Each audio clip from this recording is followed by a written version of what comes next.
बिस्मिल्लाहिर्रहमानिर्रहीम। अस्सलाम वालेकुम girls, I am your teacher professor Zartasha Aftab. आज हमने जो केमिस्ट्री का टॉपिक पढ़ना है वो टॉपिक है हमारा चैप्टर नंबर 7 का स्टार्ट हम करेंगे। The name of this chapter is fundamental principle of organic chemistry, यानी कि ऑर्गेनिक केमिस्ट्री हमने इसमें पढ़नी है। ऑर्गेनिक कंपाउंड्स के बारे में हमने सारा इसमें डिफ़ाइन करना है, बेसिस पढ़नी है हमने। फंडामेंटल मीन बुनियादी, प्रिंसिपल असूल। तो इसका मतलब है कि इस पूरे चैप्टर में हमने ऑर्गेनिक कंपाउंड्स, ऑर्गेनिक केमिस्ट्री की बेस पढ़नी है, बुनियाद उसकी पढ़ेंगे कि वो कहाँ से बने हैं, उनकी बेस क्या है। सबसे पहले हम इसका इंट्रोडक्शन देखते हैं। इंट्रोडक्शन में हम इसको कदीम ज़माने से रिलेट करेंगे। For example we will take 200 years ago. अगर हम 200 साल से 300 साल पहले की बात करें तो जो साइंटिस्ट थे उनका क्या माइंड था कि जितने भी कंपाउंड्स हैं उनको क्लासिफाई किया गया है in on their properties and the origin.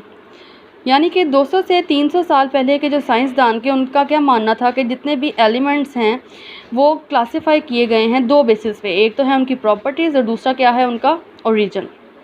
अब organic compounds as their concept they defined the compounds obtained from the living organisms। उनके थेरी, उनके माइंड के अकॉर्डिंग उन्होंने जो डेफिनेशन बिल्ड की वो क्या डेफिनेशन थी कि जितने भी ऑर्गेनिक कंपाउंड्स हैं वो हमेशा कहाँ से बनते हैं, they build from the living organisms. अब उनका मानना था कि जो लिविंग ऑर्गेनिज़म है उन उसके अंदर कोई ख़ास किस्म की फ़ोर्स होती है जिसको उन्होंने क्या नाम दिया, वाइटल फ़ोर्स। अब जो ख़ास किस्म की फ़ोर्स है, the force is known as vital force. और वो फ़ोर्स सिर्फ किस में होती है, the force exist in living organism. ऐसा उनका मानना था। उनका मानना क्या था कि जो लिविंग ऑर्गेनिज़म है उनके अंदर एक ख़ास किस्म की फ़ोर्स होती है जो क्या करती है, ऑर्गेनिक कंपाउंड्स को बनाती है, ऑर्गेनिक कंपाउंड बनाने का सबब बनती है। अब उन्होंने अपने कॉन्सेप्ट को, अपने नज़रियात को एक थेरी में कन्वर्ट कर दिया। उस फोर्स के अकॉर्डिंग उन्होंने क्या नाम दिया, the force is vital force theory. जैसा कि उनका मानना था कि जो ऑर्गेनिक कंपाउंड्स हैं वो सिर्फ लिविंग ऑर्गेनिज़म से बनते हैं। वो हम ऑर्गेनिक कंपाउंड्स को हम कभी भी लैब में प्रिपेयर नहीं कर सकते किसी भी इनऑर्गेनिक कंपाउंड से। ठीक हो गया। अगर हम इसको एक दफ़ा फिर देखें कि 200 से 300 साल पहले साइंटिस्ट का क्या मानना था, वो मानते थे कि जो ऑर्गेनिक कंपाउंड्स हैं वो सिर्फ़ और सिर्फ लिविंग ऑर्गेनिज़म से बनते हैं, उसको हम लैब में कभी भी प्रिपेयर नहीं कर सकते। इसका मतलब है अगर लिविंग ऑर्गेनिज़म से बनते हैं तो they must be natural, artificial तो नहीं होंगे। लैब में जो चीज़ें बनाते हैं दैट कॉल्ड एज आर्टिफिशियल, जो मैन मेड होती हैं, इंसान खुद बनाता है।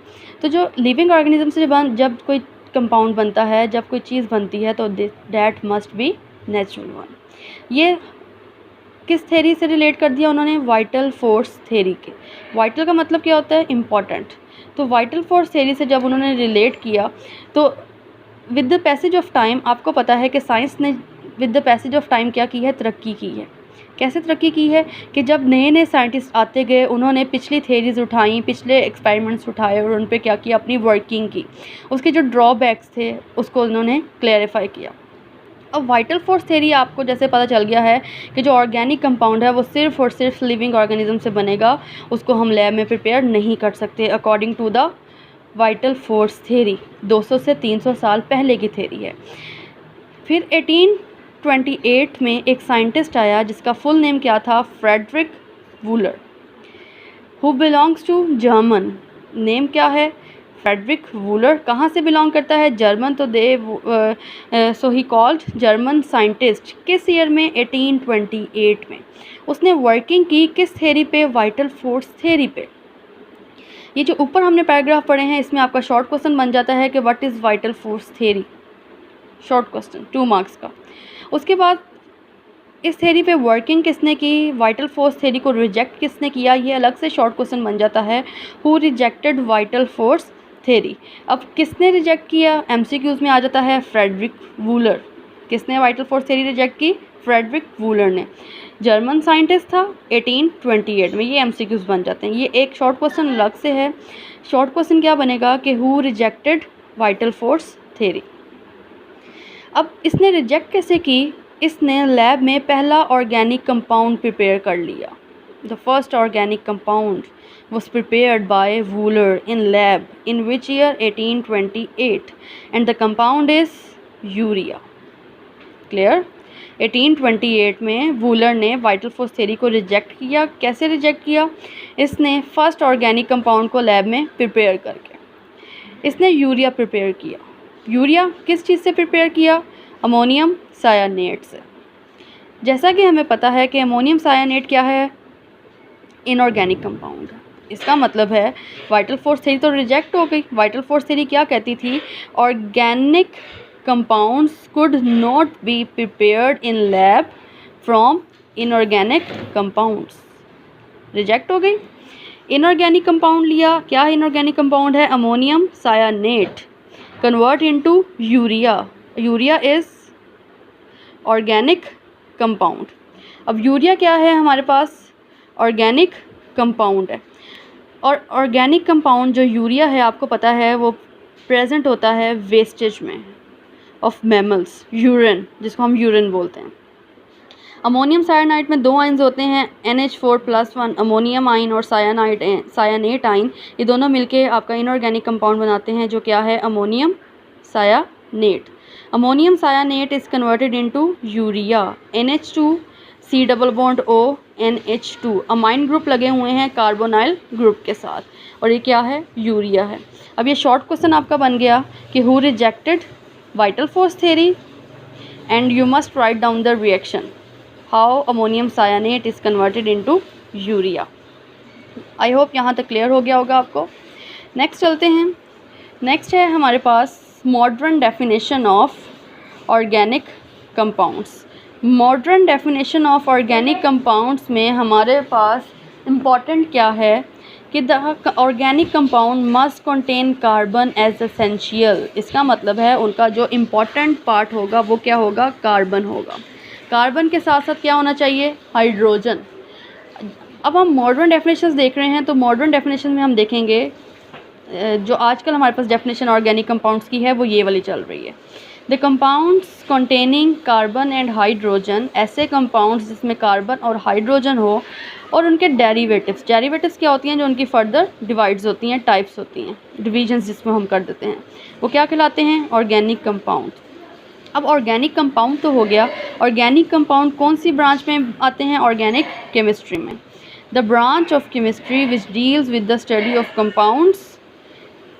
केमिस्ट्री की वो ब्रांच जो किस चीज़ की स्टडी जिससे बिलोंग करती है? कार्बन एंड हाइड्रोजन से और उसके डेरिवेटिव से। नेक्स्ट है हमारे पास एलिमेंट्स इन ऑर्गेनिक कंपाउंड्स। जैसा कि हमने ऊपर पढ़ा है कि जो ऑर्गेनिक कंपाउंड्स हैं उसमें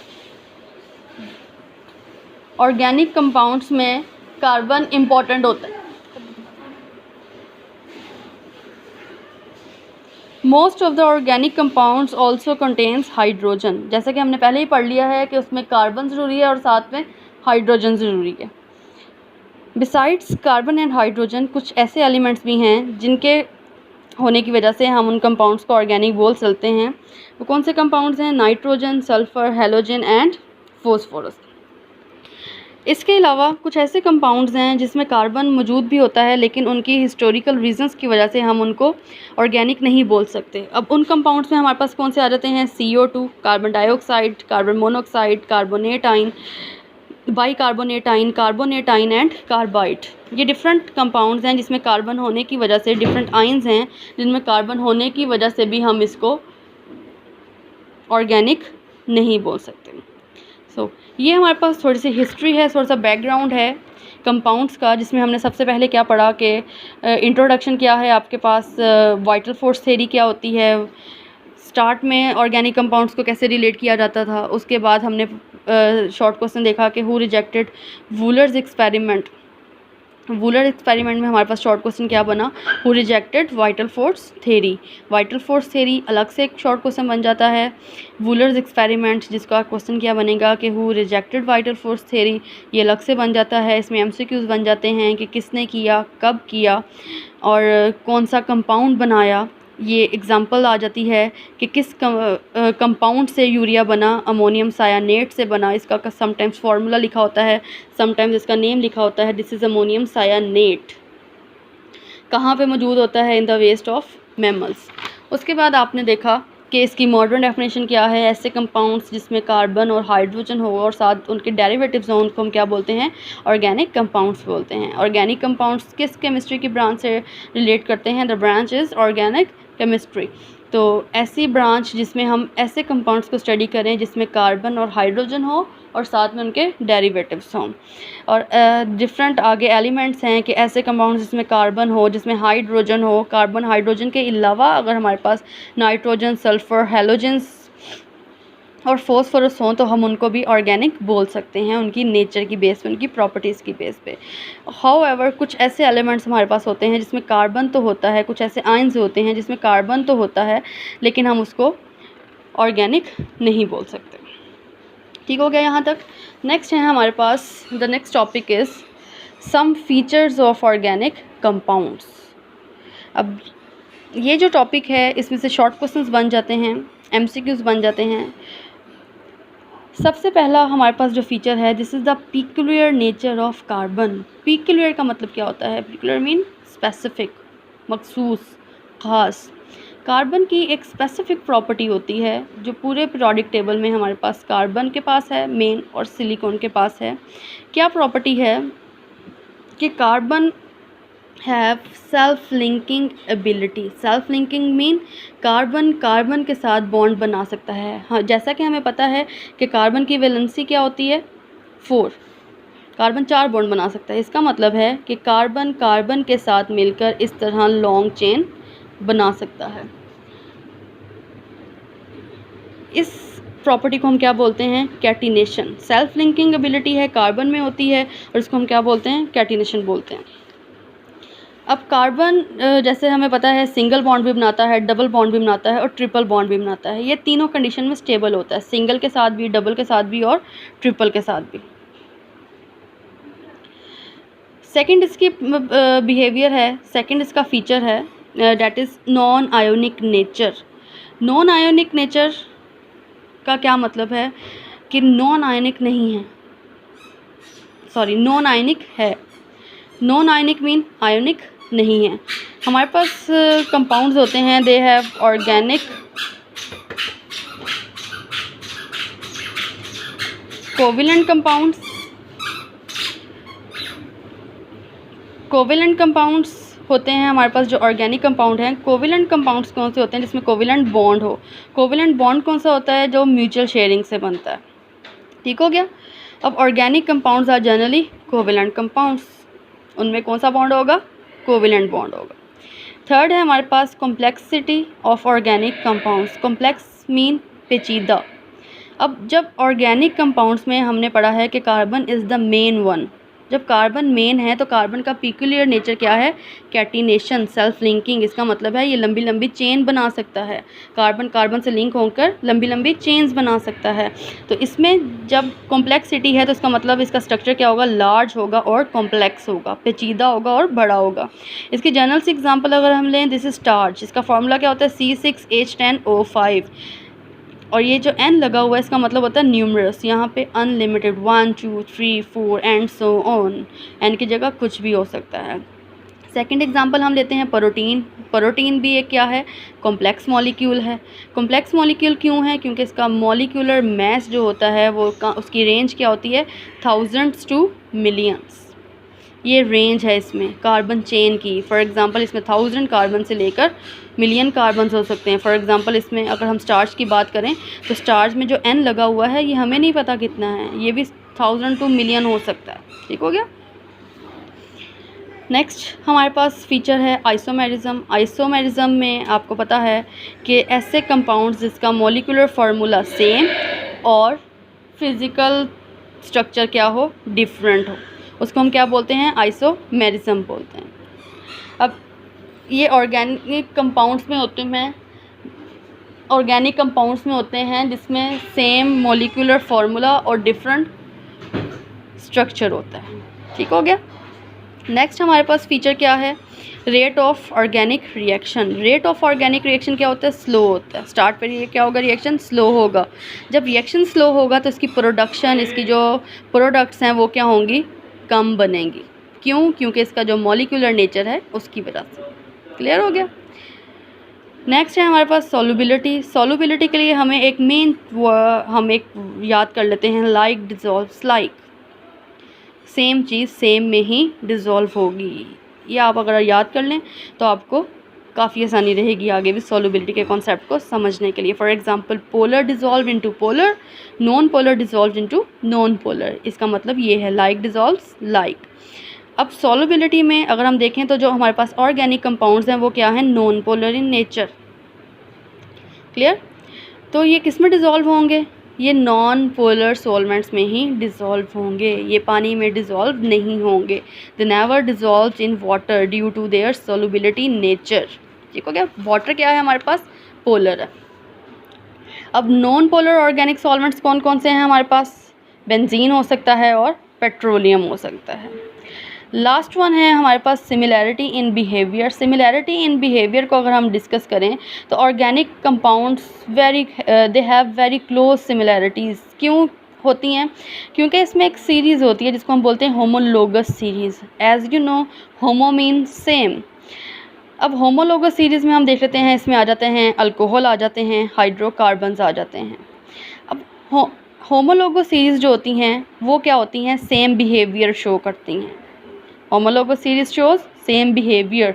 होमोलोगस सीरीज हमें क्या बताती हैं? बिहेवियर्स ऑफ ऑर्गेनिक कंपाउंड्स बताती हैं। सिमिलैरिटी बिहेवियर किस बेस पे होती है? होमोलोगस सीरीज की वजह से होती है। होमोलोगस सीरीज हमें क्या क्या बताती है? दो चीज़ों के बारे में एक्सप्लेन करती है, एक तो सिमिलर बिहेवियर और दूसरा behaviour of organic compounds. Next है हमारे पास importance of organic compounds. Organic compounds are very important. Chemical reactions करते हैं, जितने भी केमिकल रिएक्शंस हमारे लिविंग ऑर्गेनिज्म में हो रहे हैं, हमारे अंदर हो रहे हैं, जानवरों में हो रहे हैं। As you know, humans are also social animals.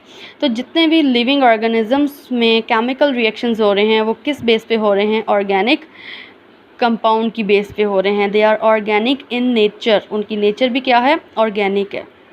और ऑर्गेनिक नेचर है तो इसका मतलब है उसमें कौन से मॉलिक्यूल्स इन्वॉल्व हैं? Organic compounds, organic molecules like enzymes, protein, lipids, carbohydrates and etcetera.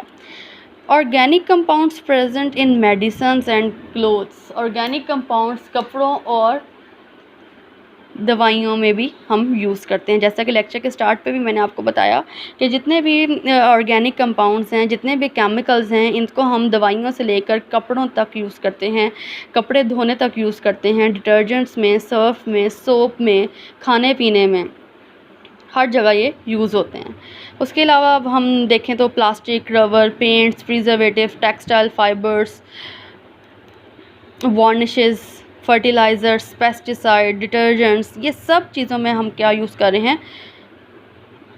Organic compounds use कर रहे हैं। तो इसका मतलब केमिस्ट्री आपकी लाइफ में बहुत इंपॉर्टेंस रखती है। हर जगह केमिस्ट्री यूज़ हो रही है, हर चीज़ में केमिस्ट्री यूज़ हो रही है। एक छोटी सी डेफिनेशन देख लेते हैं, ये अलग से है, इस टॉपिक में जस्ट इसका वर्ड आया है तो मैंने सोचा कि साथ में डेफिनेशन भी एक्सप्लेन कर दूँ। That is homologous series. ऐसी सीरीज़ होती है ऑर्गेनिक कंपाउंड्स की जिसमें एडजेसेंट मेंबर, एडजेसेंट मीन साथ साथ वाले। For example, these are my 2 fingers and 3। कौन सी एडजेसेंट होंगी? ये दोनों एडजेसेंट है। ठीक हो गया? ये दोनों आपस में एडजेसेंट नहीं है। एडजेसेंट मीन साथ साथ, जो आपस में साथ साथ होंगे। तो एडजेसेंट मेंबर में किस चीज़ का फ़र्क हो? CH2 का फ़र्क हो। This is the smallest unit, CH2। अब अगर हम एक सीरीज़ होमोलोगस सीरीज़ की बात करें तो हमारे पास क्या आ रही है? अल्केन आ रहा है। अल्केन का जनरल फार्मूला क्या होता है? CnH2n+2। अल्केन आपने 9th क्लास में, 10th क्लास में पढ़ा होगा। अल्केन क्या होता है? For example methane, ethane, propane, butane. अगर आप इनके फार्मूलाज चेक करें तो इस फार्मूले में आप देखेंगे कि इसमें CH2 का फ़र्क आ रहा होगा, यानी कि एक कार्बन और 2 हाइड्रोजन का फ़र्क आ रहा होगा। फॉर एग्ज़ाम्पल अगर मैं यहाँ पे आपको बता देती हूँ एक एग्ज़ाम्पल करके, अगर आप देखें CH4, दिस इज़ मीथेन। एक हम एग्ज़ाम्पल ले लेते हैं साथ में, ethane, CH CH3. This is ethane. This is methane, the first member of alkane family. एक कार्बन और 4 हाइड्रोजन। अब यहाँ पे आप देखें तो कितने कार्बन हैं, 2 कार्बन है और 6 हाइड्रोजन है। अगर हम इसका डिफरेंस निकालें तो 1 कार्बन इधर है, 2 कार्बन इधर है, तो इसका मतलब 1 कार्बन का फ़र्क आ गया। 4 हाइड्रोजन इधर हैं, 6 हाइड्रोजन इधर हैं, कितने हाइड्रोजन का फ़र्क आ गया, 2 हाइड्रोजन का फ़र्क आ गया। तो इसका मतलब है this is known as homologous series. ये आगे फर्दर कंटिन्यू होगी। डेफिनेशन क्या है, a series of organic compounds in which adjacent member, साथ साथ वाले, ठीक है। जैसे मिथेन इथेन के साथ हम कर रहे हैं, ये नहीं करना कि मिथेन को हम प्रोपेन के साथ, थर्ड वाले के साथ, नो, हमने एडजेसेंट लेने हैं, साथ साथ वाले। किस चीज़ का डिफ़र हो, CH2, 1 कार्बन और 2 हाइड्रोजन का फ़र्क हो, उसको हम क्या बोलते हैं, होमोलोगस सीरीज़ बोलते हैं। ओके गर्ल्स, आई होप आपको यहाँ तक लेक्चर समझ आ गया होगा। अगर फिर भी आपको किसी पॉइंट पे कन्फ्यूजन है या मुश्किल है तो आप व्हाट्सएप ग्रुप में शेयर कर सकते हैं या आप इधर मैसेज में मुझे पूछ सकते हैं। उसके अलावा मैं इसके प्रिंट्स, इसके हैंड आउट्स ग्रुप में शेयर कर दूँगी। हैंड आउट्स तो आई थिंक अवेलेबल नहीं होंगे, बट मैं इसकी स्क्रीनशॉट्स आपको वहाँ पे शेयर कर देती हूँ, आपके लिए आसानी होगी। आई होप आप सबने बुक्स ले ली होंगी। और इसके साथ आपने एक वर्कशीट करनी है जो हमारी हमारी सुपीरियर कॉलेज की 7 एक्टिविटी बुक में से है। ये हमारी एक्टिविटी बुक है। इसमें आपने क्या करना है, चैप्टर नंबर 7 की मैं आपको ये वर्कशीट आपको मैं व्हाट्सएप कर देती हूँ, ठीक है। ये आपने कंप्लीट करनी है और अपने पेजेस पे इसको सॉल्व करके आपने मुझे इसका इमेज सेंड करना है। क्लियर हो गया। एंड गर्ल्स, आप लोगों को पता है कि जैसे आजकल हालात हैं, तो please take care of yourself, take care of your parents. अपना ध्यान रखा करें, अपने घर वालों का ध्यान रखा करें। अगर बाहर जाना इम्पॉर्टेंट है तो प्लीज़ मास्क के साथ जाया करें, ग्लव्स पहना करें। मुश्किल टाइम है लेकिन हम सब ने मिलकर इसका मुकाबला करना है। पढ़ना ज़रूर है आपने, ये ना हो कि घर बैठ के सिर्फ आप लोग टाइम वेस्ट करें। हम आपके लिए लेक्चर्स आपको डिलीवर कर रहे हैं, आपका LMS सिस्टम चल रहा है, तो आपके पास अपॉर्चुनिटी है कि आप घर बैठ के इसको अवेल करें। आप अच्छी तैयारी करें, अपने रजिस्टर्स बनाएं, उसके ऊपर लेक्चर नोट करें। अगर कोई कन्फ्यूजन है तो हमसे पूछें, वी आर अवेलेबल। हर सब्जेक्ट के लेक्चर्स हो रहे हैं, तो ये आपका क्वालिटी टाइम भी है, इसको वेस्ट नहीं करना। अपना ध्यान रखना है, ध्यान रखने के साथ साथ अपनी स्टडीज़ का भी ध्यान रखना है, उसको भी प्रायोरिटी में रखना है। ज़रूरत के बगैर बाहर ना निकलें, ध्यान रखें, ठीक है। दुआओं में याद रखिएगा मुझे भी। ओके, अल्लाह हाफ़िज़।